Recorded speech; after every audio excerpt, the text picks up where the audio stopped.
పైకి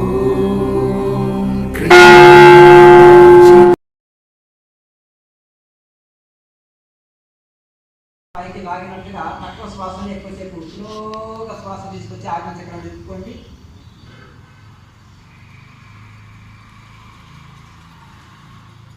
శ్వాసని ఆజ్ఞాచక్రం నిలుపుకున్న తర్వాత 10 సెకండ్స్ శ్వాసని ఆజ్ఞాచక్రాన్ని బంధించి ఉంచండి. దైవంలో పూర్తిగా లీనమైపోయి తన్మయత్వ స్థితిలో ఉండండి. నాలుగుని మడతపెట్టి ఉంచండి, కళ్ళు మూసి ఉంచండి. మనసు దృష్టి ఆజ్ఞాచక్రం నిలుపుకోండి. మేరుదండం నిటారు ఉంచండి, శరీరాన్ని ఫ్రీగా ఉంచండి. సాధన మొత్తం కూడా ప్రారంభం నుంచి చివరి వరకు కూడా సాధన మొత్తం ఇలాగే ఉండి చేయండి.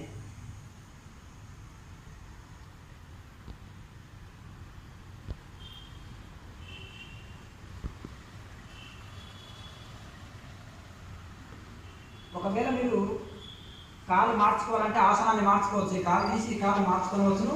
కళ్ళు తెరవకుండా, శరీరాన్ని కదలకుండా ప్రశాంతంగా ఆసనాన్ని మార్చుకోవాలనిపిస్తే మార్చుకోవచ్చు.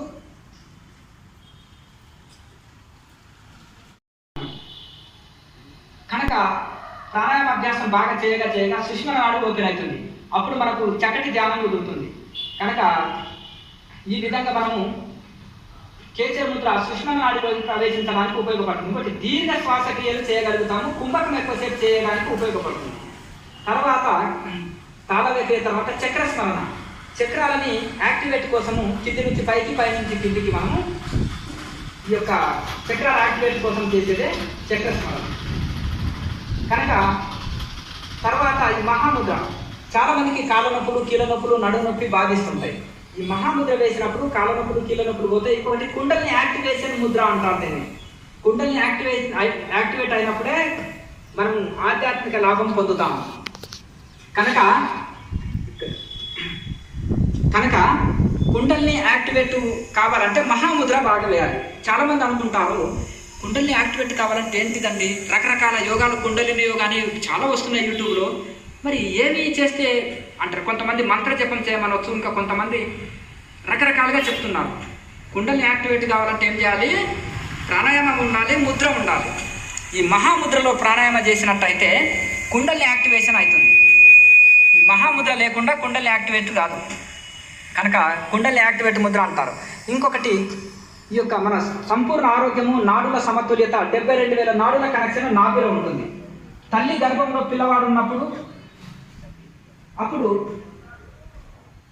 తల్లి యొక్క ఆహారాన్ని ఈ యొక్క పేగు ద్వారా తీసుకుంటాడు, శ్వాసని కానీ ఆహారాన్ని కానీ.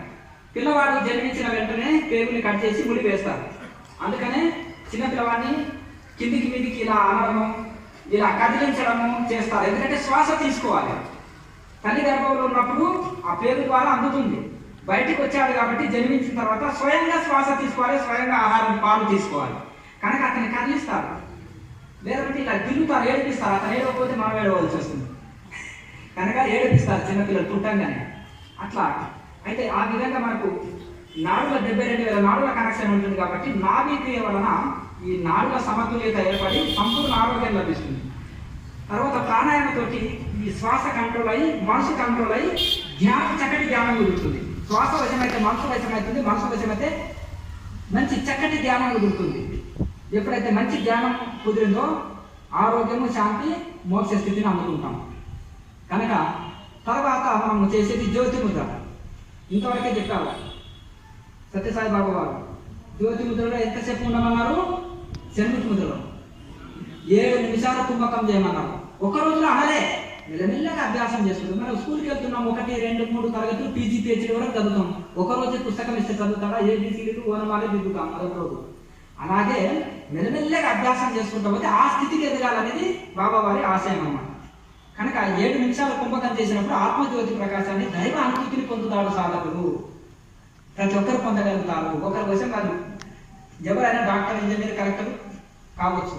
కష్టపడి చదివిన వాళ్ళు అవుతారు. అది ఒకరి సొత్తు కాదు. ఈ యోగం కూడా అంతే.